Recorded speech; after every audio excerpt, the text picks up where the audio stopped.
नमस्कार, मैं चंदन उपाध्याय आप सभी लोग का बहुत बहुत स्वागत एवं अभिनंदन करता हूं आपके अपने YouTube चैनल साइकोलॉजी वाले गुरुजी में। आज की क्लास में हम आपको 2-4 प्रश्न ऐसे होते हैं जो अक्सर मनोविज्ञान पढ़ने वाले विद्यार्थियों के मन में उठते हैं या जो विद्यार्थी मनोविज्ञान को सब्जेक्ट के रूप में लेते हैं उनके मन में उठते हैं। तो ऐसे कुछ प्रश्नों को आज के क्लास में हम क्लियर करने वाले हैं।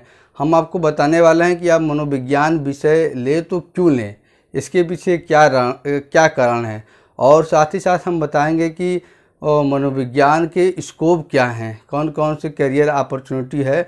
अगर आप मनोविज्ञान विषय लेते हैं तो आप किस किस फील्ड में जा सकते हैं। और साथ ही हम ये भी बताने वाले हैं कि मनोविज्ञान से आप मास्टर्स की किन किन सब्जेक्टों में, मनोविज्ञान की किन किन शाखाओं में आप मास्टर्स कर सकते हैं, बैचलर किन किन शाखाओं में कर सकते हैं और पीजी डिप्लोमा किन किन शाखाओं में कर सकते हैं। तो आज की वीडियो जो है बहुत ही हेल्पफुल होने वाली है आप लोगों के लिए, इसलिए वीडियो को आप लास्ट तक देखिएगा। ये उन सभी विद्यार्थियों के लिए है जो मनोविज्ञान को से पढ़ने में इंटरेस्टेड। आप कोई भी विषय का जब आप चुनाव करें, चाहे आप अपने इंटर लेवल पर रहें, चाहे ग्रेजुएशन लेवल पर रहें, चाहे पोस्ट ग्रेजुएशन लेवल पर रहें, तो हमेशा अपने आप से आप ये पूछें कि ये विषय आप ले रहे हैं तो क्यों ले रहे हैं, इसके पीछे क्या कारण है और इस विषय का आगे क्या स्कोप क्या है। ये हमेशा अपने आप से पूछना चाहिए। इस विषय की उपयोगिता हमारे जीवन में कितना है, इन सभी बातों को ध्यान रखकर तब किसी विषय का चुनाव करना चाहिए। तो चलिए शुरू करते हैं। वीडियो में लास्ट तक आप बने रहिएगा। वीडियो थोड़ा लंबा होने वाला है लेकिन आपके लिए बहुत ही यूज़फुल होने वाला है। तो सबसे पहले हम ये बात करेंगे कि अक्सर विद्यार्थियों के मन में ये सवाल उठता है कि हम मनोविज्ञान विषय लें तो क्यों लें। तो ऐसे कुछ कारण बताएंगे जिससे आपको ये पता चलेगा कि आप मनोविज्ञान विषय क्यों लें। तो सबसे पहले हम यही जानेंगे कि मनोविज्ञान को एक विषय के रूप में आप क्यों चुनें। तो सबसे पहला कारण यह है कि मानव व्यवहार में अंतर्दृष्टि। मनोविज्ञान पढ़ने वाला जो बच्चा होता है, क्या होता है, उसके अंदर इंसाइट डेवलपमेंट हो जाता है। कैसे इंसाइट डेवलप हो जाता है? जैसा कि आप जानते हैं कि मनोविज्ञान क्या है, व्यवहार का अध्ययन करने वाला विज्ञान है। इसमें जो मनुष्य होता है उसका व्यवहार का बहुत ही बारीकी से अध्ययन किया जाता है, ठीक है। और इसमें मनोविज्ञान में ऐसे संप्रत्यों को भी पढ़ाया जाता है जो मानव व्यवहार, शरीर के बारे में समझने में काफ़ी अच्छा जो है जानकारी मिलती है। इसलिए क्या होता है, मानव के व्यवहार में अंतर्दृष्टि हो जाता है। जो बच्चा मनोविज्ञान पढ़ने वाला होता है, अन्य विषयों के बच्चा वो व्यवहार जो करता है उसका व्यवहार बहुत ही संतुलित और समायोजित व्यवहार होता है। दूसरा है करियर के कई रास्ते। देखिए, आप कोई भी विषय लेते हैं या कोई किसी भी कोर्स में आप अपने एनरोल कराते हैं, इसलिए कराते हैं, ये भी आप देखते हैं। सबसे पहला आपका ये रहता है कि इसमें क्या स्कोप क्या हो है, करियर क्या इसमें कैसे हम बना सकते हैं।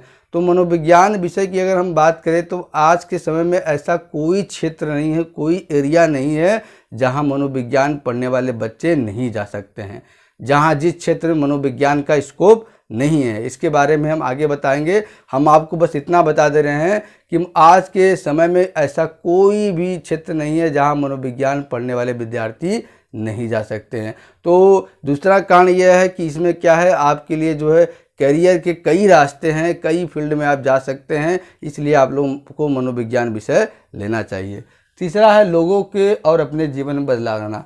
जो मनोविज्ञान पढ़ने वाला बच्चा होता है या विद्यार्थी होता है, जैसा कि आप जानते हैं कि मनोविज्ञान क्या करता है, व्यक्ति के व्यवहार का अध्ययन करता है, ठीक है। तो अपने व्यक्ति के व्यवहार को समझना, फिर अपने भी व्यवहार को इसमें समझा जाता है। तो आप क्या करते हैं, कई ऐसे जो है डिप्लोमा कोर्स इसको करके क्या है, सोशल वर्कर आप बढ़ सकते हैं, जिससे आप लोगों की सहायता कर सकते हैं। और मनोविज्ञान पढ़ने वाला जो विद्यार्थी होता है वो क्या होता है, स्ट्रेस मैनेजमेंट भी करता है। कई ऐसे लोग हैं जिनको काफ़ी तनाव है या काफ़ी जो है वो चिंता में ग्रस्त हैं, उनको कोई रास्ता नहीं सूझ रहा है, तो एक मनोविज्ञान पढ़ने वाला विद्यार्थी अपने ज्ञान के आधार पर उनको क्या है उचित सलाह करता है और साथ ही साथ अपना भी वो पर्सनालिटी डेवलपमेंट करता है, क्योंकि इसमें एक पूरा पेपर पर्सनालिटी साइकोलॉजी है। तो इस तरह से आपने देखा कि मनोविज्ञान पढ़ने से क्या फ़ायदा होगा कि आप अपने जीवन को बेहतर बनाने के साथ साथ लोगों के जीवन को भी बेहतर बना पाएंगे। चौथा है नौकरी का दृष्टिकोण। और अगर हम नौकरी का दृष्टिकोण की बात करें तो इसमें आप जो है अपना कोर्स कंप्लीट करने के बाद या डिप्लोमा लेने के बाद क्या है, आपको प्राइवेट सेक्टर में, सरकारी सेक्टर में और कई फील्ड में, कोई ऐसा फील्ड है, स्वास्थ्य फील्ड में, कई फील्ड में क्या है अपना आप करियर बना सकते हैं। अगला है खोजने के लिए हमेशा कुछ नया होता है। और मनोविज्ञान क्या है, जैसे जैसे मनोविज्ञान, जैसे जैसे हमारे समाज का विकास हो रहा है, क्या होता है मनोविज्ञान की ब्रांचेज भी बढ़ रही है। अगर वर्तमान समय की बात करें तो 52 से अधिक जो शाखाएं मनोविज्ञान की हैं, तो हमेशा इसमें कुछ खोजने के लिए कुछ नया होता है। ठीक है, हमेशा कुछ नया चीज़ इसमें खो सकता है। और साथ ही व्यक्ति के व्यवहार को जो है अच्छा सुगम बनाया जा सकता है। अगला है अध्ययन का एक विस्तृत क्षेत्र। जैसा कि आपको हमने अभी बताया कि मनोविज्ञान में 52 से अधिक शाखाएं हैं, इसलिए जो मनोविज्ञान पढ़ने वाला विद्यार्थी है वो अपने रुचि के अनुसार, अपने सुविधा के अनुसार क्या है वो अध्ययन कर सकता है, क्योंकि इसमें अध्ययन का एक विस्तृत क्षेत्र। मान लीजिए कोई जो विद्यार्थी है क्या है सामाजिक पहलू में बहुत ज़्यादा उसका रुचि है, तो वो सामाजिक मनोविज्ञान के क्षेत्र में जा सकता है। कोई व्यक्ति क्या है असामान्य व्यवहारों को समझने में, मानसिक रोगों को समझने में काफ़ी इंटरेस्टेड है, तो वो क्या है एबनॉर्मल साइकोलॉजी। किसी व्यक्ति का इंटरेस्ट क्लिनिकल के क्षेत्र में, तो वो क्लिनिकल साइकोलॉजी। ऐसे तमाम इसके ब्रांचेस शाखाएँ हैं जिसमें आप जो है जा सकते हैं। तो इसमें चुनने का पर्याप्त जो है एक स्पेस होता है, बहुत विस्तृत क्षेत्र है, इसलिए आप अध्ययन करने का यहाँ पे काफ़ी विस्तृत क्षेत्र मिलता है। अगला है हमेशा सीखते रहना, क्योंकि इसमें बताया गया है आपको मनोविज्ञान में अधिगम पढ़ाया जाता है। इसमें बताया जाता है कि लर्निंग क्या होता है, जन्म से लेकर मृत्यु तक चलता रहता है। तो इसमें क्या होता है, इसमें आप कुछ हमेशा नया चीज़ जो है सीखते रहेंगे, हमेशा नया चीज़ सीखते रहेंगे और काफ़ी रुचिपूर्वक भी सीखते रहेंगे। ठीक है, अगला हर दिन अलग होता है, यानी कहने के तात्पर्य है कि मनोविज्ञान में आप जाएंगे तो धीरे धीरे कि आपको हर दिन जैसे आप मनोविज्ञान का ज्ञान लेंगे, आपके लिए हर दिन एक नया ज्ञान होगा। आप चीज़ों को, व्यवहारों को, इंसानों के स्वभाव को, समाज को, परिवेश को अच्छे से समझेंगे, इसलिए कहा गया कि हर दिन अलग होता है। एक बेहतर विचारक बनना, बेहतर विचारक बनना क्या, जब मनोविज्ञान के आप जो है अच्छे ज्ञाता हो जाते हैं या मनोविज्ञान को अच्छे से जान जाते हैं, तो क्या होते हैं आप एक अच्छे थिंकर, एक अच्छे विचारक होते हैं। जब भी आप कुछ बोलते हैं, जो भी आप कुछ करते हैं तो चीज़ों को सोच के करते हैं। अगला है परिस्थितियों को अच्छे से हल करना। मनोविज्ञान पढ़ने वाला विद्यार्थी अन्य विद्यार्थियों की अपेक्षा परिस्थितियों को अच्छे से समायोजित करता है, अच्छे से हैंडल करता है, क्योंकि इसमें सब कुछ आपके जीवन से जुड़े तमाम पहलुओं के बारे में मनोविज्ञान में अध्ययन किया जाता है। संवेग क्या होता है, प्रत्यक्षीकरण, मेमोरी कैसे काम करती है, उसके बाद अभिप्रेरणा क्या है, आक्रामकता क्या है, कई टॉपिक हैं जो यहाँ पे पढ़ाया जाता है। हेल्थ साइकोलॉजी है, पर्सनालिटी साइकोलॉजी है, और उसके बाद जो है एबनॉर्मल है, जनरल है, डेवलपमेंटल है। मतलब कि तमाम चीज़ जब आप पढ़ेंगे, उनका ज्ञान आपको होगा, तो क्या होगा आप परिस्थिति को अच्छे से हैंडल कर लेंगे।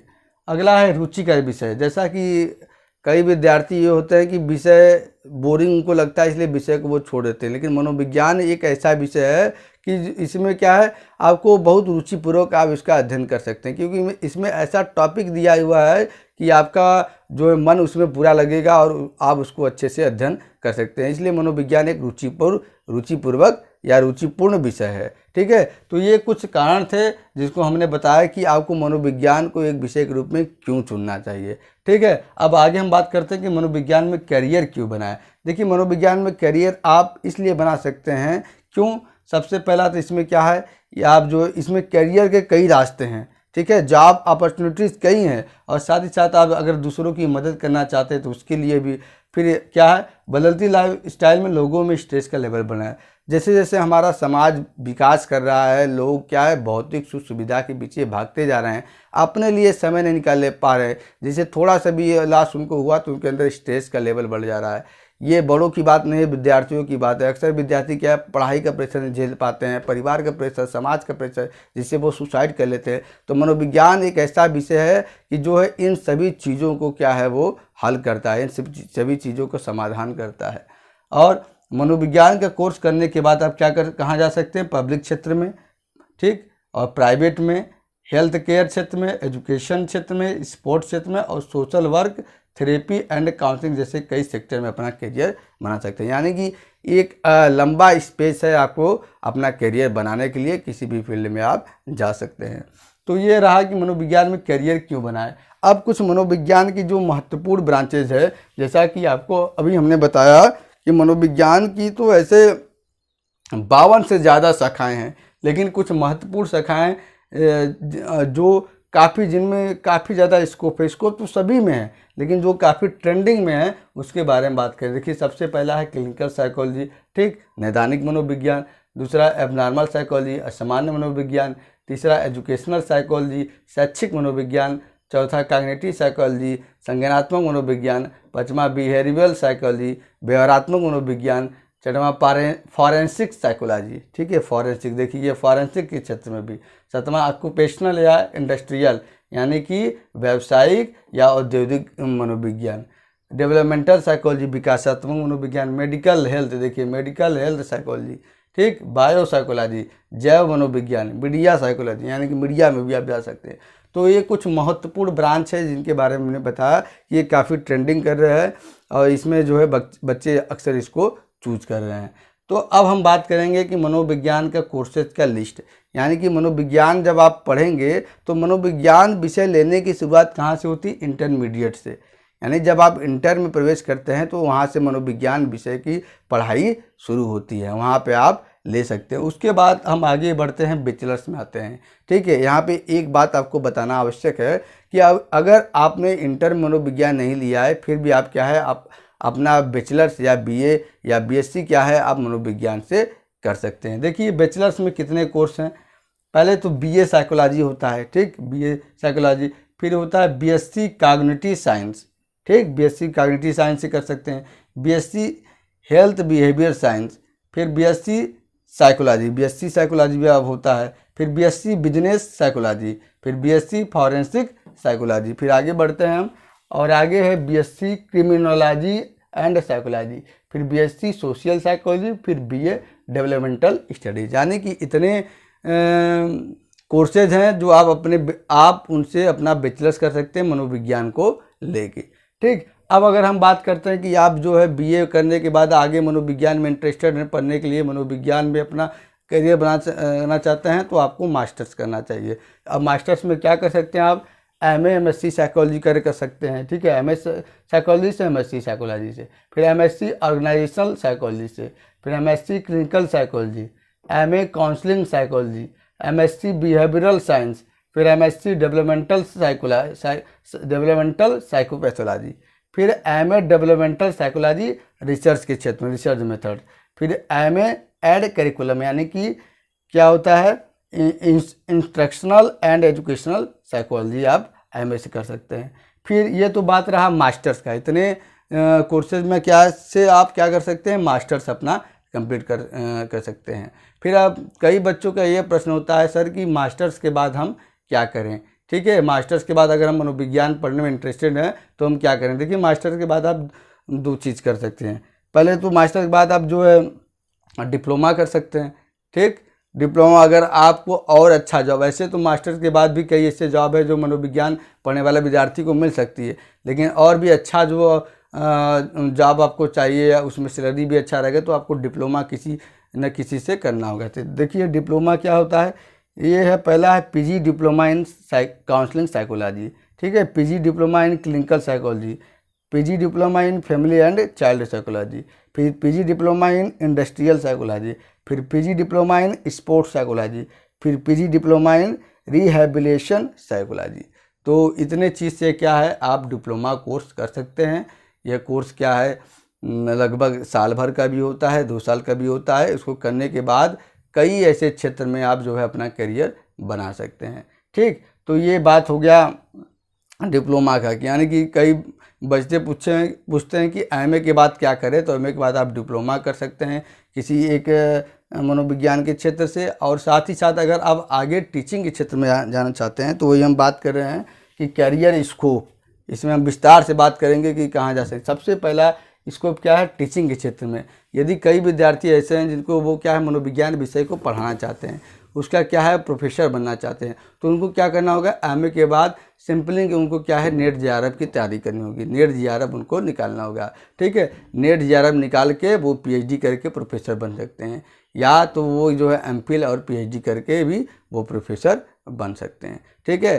टीचिंग क्षेत्र में जाना है तो ये करिए, अगर रिसर्च के क्षेत्र में जाना है तो फिर आप एमफिल करिए, फिर उसके बाद क्या है पीएचडी करिए।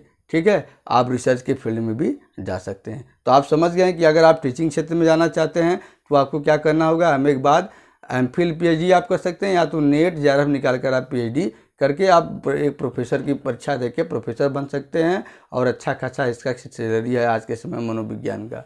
और आगे क्या है मनोवैज्ञानिक, देखिए मनोविज्ञान पढ़ के आप क्या है मनोवैज्ञानिक बन सकते हैं। अब किन किन क्षेत्रों में मनोवैज्ञानिक बन सकते हैं इनको हम डिटेल में जानेंगे। सबसे पहला इनको इसलिए हमने डिटेल में बनाया है तो इससे आपको ये भी पता चल जाए कि किन किन क्षेत्रों में मनोविज्ञान पढ़ने वाले विद्यार्थी जा सकते हैं। तो सबसे पहला है क्लिनिकल साइकोलॉजिस्ट, ठीक है, दूसरा है बायो जेनरेट्रोलॉजिस्ट, तीसरा है चाइल्ड साइकोलॉजिस्ट, चौथा है कॉग्निटिव न्यूरोसाइंटिस्ट, पांचवा है कॉग्निटिव साइकोलॉजिस्ट, छठवां है कम्युनिटी साइकोलॉजिस्ट, सातवां है कंपैरेटिव साइकोलॉजिस्ट, आठवां है कंज्यूमर साइकोलॉजिस्ट, नौवां है काउंसलिंग साइकोलॉजिस्ट, 10वां है क्रिमिनल साइकोलॉजिस्ट, 11वां है कल्चरल साइकोलॉजिस्ट, 12वां है डेवलपमेंटल साइकोलॉजिस्ट, 13वां है एजुकेशनल साइकोलॉजिस्ट, और 14वां है इंजीनियरिंग साइकोलॉजिस्ट, 15वां है इन्वायरमेंटल साइकोलॉजिस्ट, 16वां है एक्सपेरिमेंटल साइकोलॉजिस्ट, और 17वां है फॉरेंसिक साइकोलॉजिस्ट, 18वां है हेल्थ साइकोलॉजिस्ट, और 19वां है मीडिया साइकोलॉजिस्ट, और 20वां है मिलिट्री के क्षेत्र में भी मिलिट्री साइकोलॉजिस्ट, और क्या है अगला नेवी के क्षेत्र में भी नेवी साइकोलॉजिस्ट, और अगला क्या है न्यूरोलॉजिस्ट या न्यूरोपैथोलॉजिस्ट। ठीक है, इसमें और भी क्षेत्र है, इसको और भी हम बताएंगे। ठीक है, इसमें और भी क्षेत्र जिसमें हम साइकोलॉजी को पढ़ के आप साइकोलॉजिस्ट बन सकते हैं। इसके लिए आपको एमए करने के बाद नेट जेआरएफ निकालना होगा, फिर उसके बाद संबंधित विषय में आपको पीएचडी करना होगा।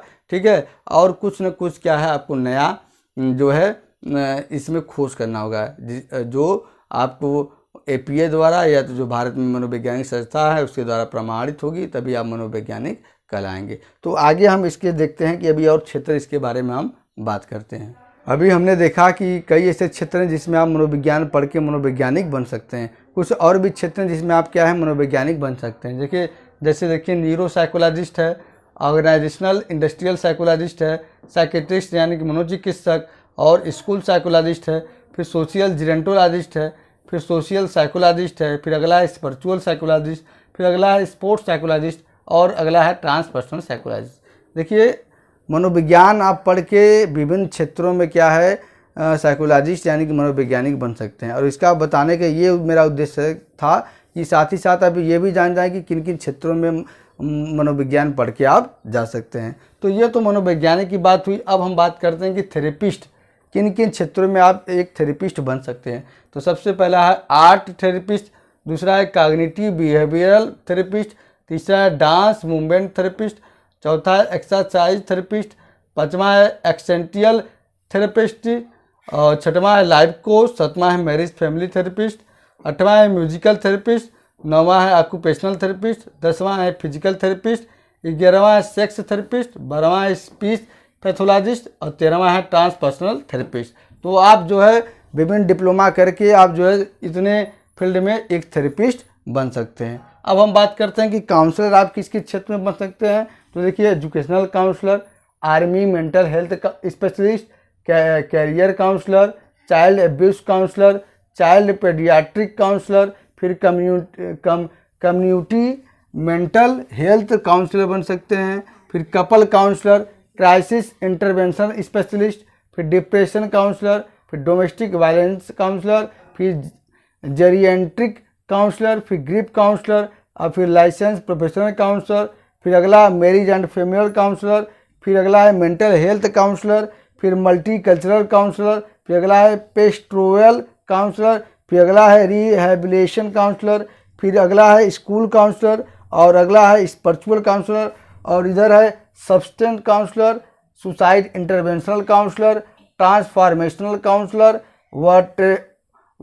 वर्टियंस काउंसलर, वोकेशनल रिहैबिलिटेशन काउंसलर। तो आपने ये देखा कि आप विभिन्न प्रकार के काउंसलिंग के डिप्लोमा करके इतने क्षेत्र हैं, कई क्षेत्र हैं जहाँ पे आप एज ए काउंसलर काम कर सकते हैं, और इनका सैलरी भी अच्छा खासा होती है। अब जो है हम बात करते हैं यदि आप समाज सेवा करने में जो है क्या आपका इरादा है, तो समाज सेवा के साथ पैसा भी दोनों आपको यहाँ प्राप्त होगा, आप सोशल वर्कर बन के। इसमें कौन कौन से सोशल वर्कर आप बन सकते हैं?